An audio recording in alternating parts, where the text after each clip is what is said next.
What up?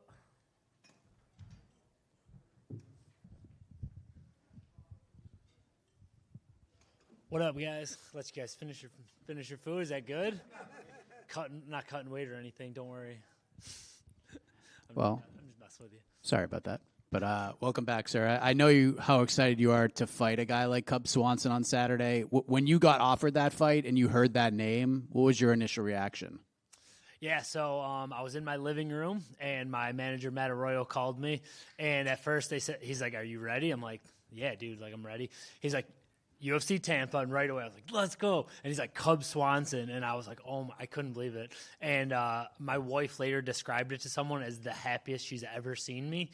And I'm obviously married with 2 kids, so I guess that was one of the bigger moments of, that's the happiest I've been apparently, but not really, obviously. But yeah, I was super excited. Cub's a legend of the sport. I remember watching him before I even started training martial arts. I was at a party watching him in the WEC, and I wasn't even training MMA. So he's been there, done that, and it's exciting to fight him, but at the end of the day, I'm going to go out there and get my hand raised.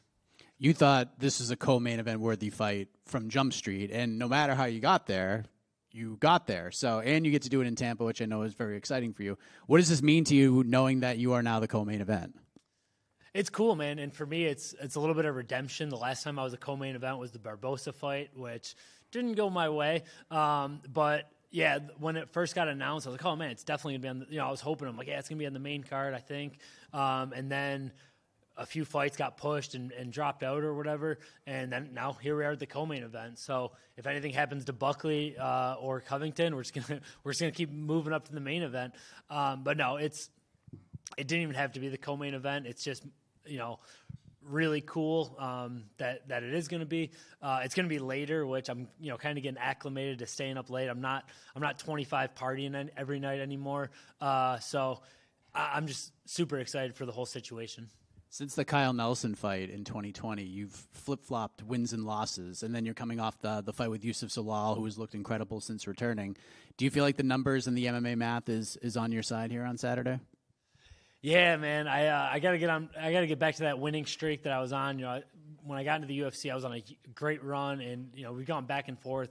Which I don't know if it's like some mental thing that I got to overcome, but no matter what, I go out there to try to win every fight, and Saturday night's not going to be any different. You said your wife described just getting the news of fighting Cub Swanson as the happiest she's ever seen you outside of the usual stuff. But what will your reaction be? What will she see with a win over Cub Swanson? Honestly, it's expected for me, man. I trained so hard for this training camp. I did everything right. All these extra strength and conditioning sessions that I didn't want to do. All these cold plunges and hyperbaric chambers and sauna sessions. All the extra mitt work and sled work. So I try not to get too excited when I win or too depressed when I lose. So it'll be just like a good finale for this training camp that was super long. And then last thing, I wanted to just get your take on this because the champion of your division, Ilia Topuria, is saying now he wants to go up to 155. What are your thoughts on that? Yeah, I don't really have too many thoughts on it. I do know that, pretty much every fight week when we're cutting weight, I'm like, man, I should just move up in a weight class. And then you go against real good-sized 155ers, and they're a lot bigger. And I know he had the one fight with, I think, Jai Herbert, where it looked like, it was a more competitive fight than he probably would have liked. So I think it's going to be tough. It's tougher than you think because some of those 155ers are pretty big. He's called out Charles Oliveira, and obviously he's shown interest in fighting Islam Makhachev. You're saying that you wouldn't favor him in those fights? I don't know, man. I think if he does it right, and if he has a good strength and conditioning program and puts a little bit of size on, he's a stud, man. He's a very good fighter. So against Charles Oliveira might be a pretty good matchup.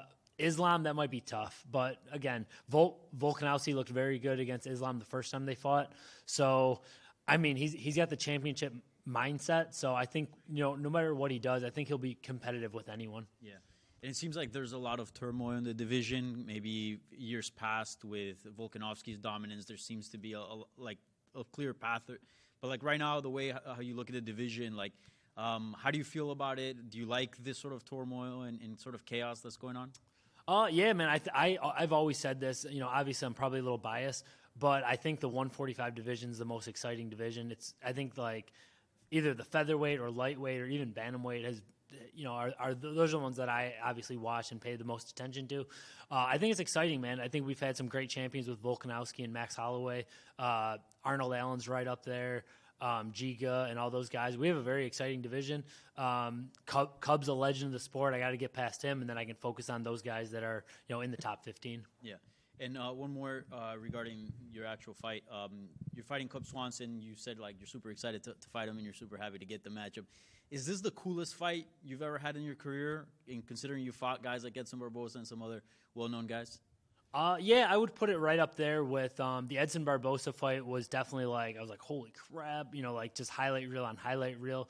The Shane Burgos fight, because it was at Madison Square Garden, that was a special one for me, and I'd like to get that one back. I'd like to go back to MSG because I'm training with Shane now.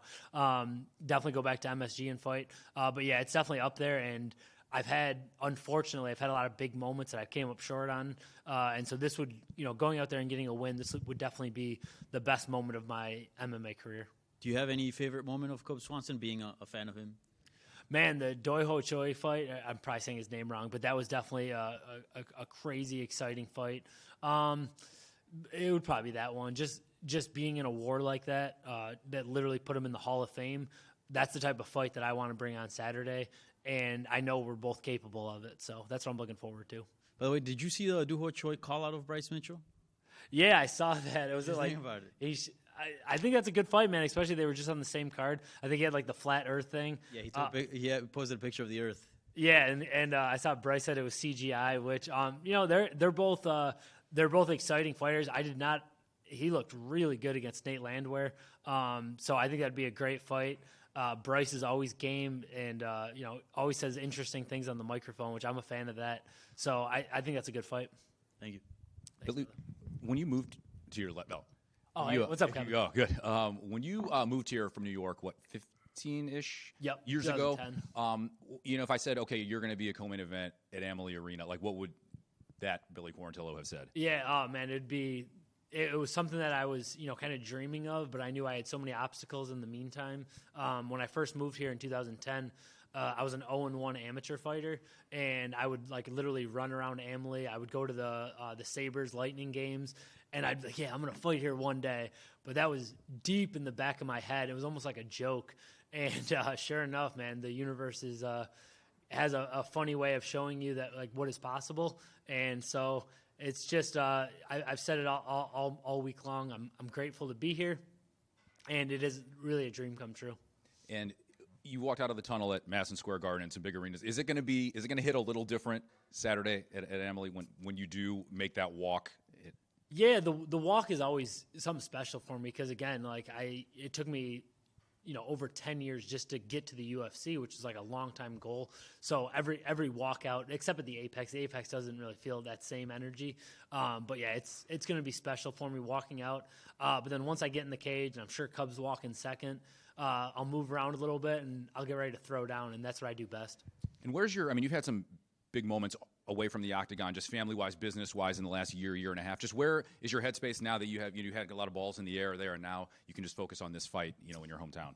Yeah, I'm just the last training camp against Zalal when he actually took the fight on shorter notice. I kind of had an opponent change and didn't do what I had to do to make that adjustment with the opponent switch. And again, I had a lot of distractions earlier in the year. At the time, my wife was like 8.5 months pregnant. I was going through a lot of mental stuff. And this training camp, I made sure I'm like, listen, I got a lot of stuff going on. I dished off some of the stuff at work, at PAC, at my gym. And so I just focused on this fight, man. Like I said, I was doing a lot of extra stuff, the extra strength and conditioning, the extra recovery session, making sure my body is right where it needs to be to perform at a peak on Saturday night. And last one for me. A lot of people in combat sports don't make it to their mid-30s, in a career and after a loss or whatever. Just what mentally and physically have you had to do right for more than a decade to get to where you are now? Yeah, well, I always say I got into this sport late. I didn't really start training martial arts until I was 19. My first amateur fight, I was 21 years old already. So I always had that chip on my shoulder that the odds of me making it to the UFC were already slim. So I've always done everything I could do to get there. In these last few years, I've really focused on my nutrition, focused on the recovery sessions.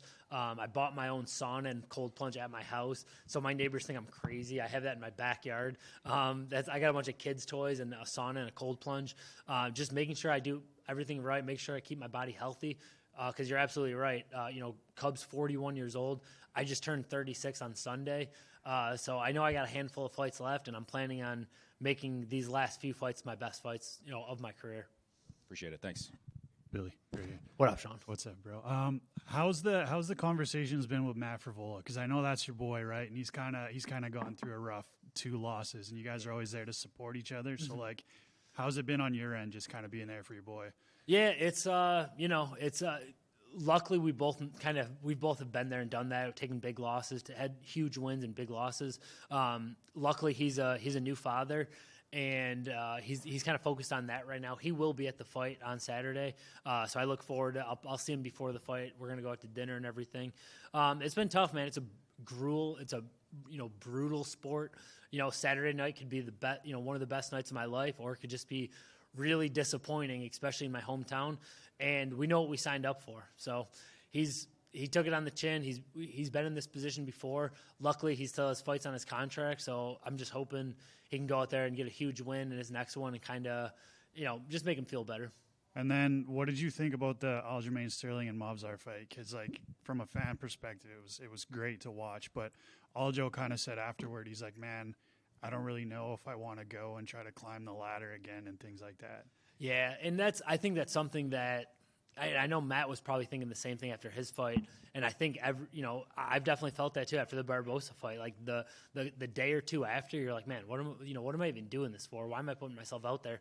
Especially now that you're in the UFC and you have people DMing you about their parlays and how much you suck and this kind of stuff. It adds to it. But then you brush yourself off, and you know what you're capable of. You'll watch another fight, and man, I want that feeling again. It's an addicting feeling. To answer your question, I thought that fight was incredible. I thought those grappling exchanges were the highest of levels, and I think it came down to that third round. And Aljamain lost a position towards the end, and I think it cost him the fight. I think by now he's probably ready, and he realized he didn't lose a spot in the rankings. He's right in the mix, and he can do really well against most of the featherweights. So I think he'll be back, I'm sure, and we'll see Matty Boy back as well. I got to ask now that you mentioned it, like what's the worst DM that you've gotten as far as like people, my parlay and this and that, right? Do you have a specific one you can remember? Yeah, I got a funny one. It's not like probably the worst one. So I after the Gavin Tucker fight was like the first time I was like, holy crap, like man, these people are not happy about this. But it was a funny one. It wasn't like really funny, but it was from The Ultimate Fighter. It was years and years and years ago.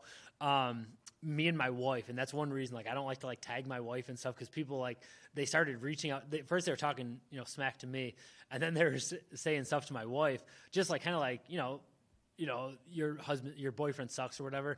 And this is before we had kids, so our dog was like our main squeeze, and they messaged her that your dog is ugly, and that was it for her. She like freaked out about it. I'm like, listen, they don't mean that. They're just trying to get under your skin. And like they said, like your dog is ugly, and that was like I was like, what? They were from like a different country, and that was one that always stuck out to me. And ever since that point, I try not to like put her out in the spotlight too much, because MMA, just fans in general, especially ones that bet, could be absolutely ruthless. And it doesn't bother me at all anymore. Like I get it. But to like go after like animals and stuff, it's just weird. But that was one that has always stuck out to me, because it was the first time I was in that limelight. So it was the first one that I was like, wow, that I didn't expect that. Billy, one to your right. Hey, what's up, brother? How you doing? About the fight, when you step in there with Cub, we know that he has his style, very famous for his style. What are some of the keys for you to be successful against him? Yeah, just go out there and fight my fight. Not worry about his style as much. Just focus on my game plan. We had a lot of guys that were doing a really good job moving around how he moves. Hands down, darting in. Very aggressive striker. So the biggest thing is just get my timing down. Do what I've been practicing these last couple months in training camp. and just do whatever it takes to, you know, outdog him and go out there and, you know, make it a war like the people want to see and get my hand raised. And it's been mentioned it's a huge night for you fighting here at home, and you've had some low moments and some big opportunities. So is there a different kind of approach you take to coming into this one? I think the approach has already kind of been done. You know, the training camp was a lot different than the last time. Just being here is pretty cool. I got to sleep in my own bed last night. I have a knockout win against someone like right next here at the convention center. So that's pretty cool. I'm very comfortable in this area. And, the hard work is done. I'm just making sure I do everything right these next couple days with the weight cut and go out there and try to have some fun on Saturday. Thank you. Thank you. Good. All right. Thank you, guys.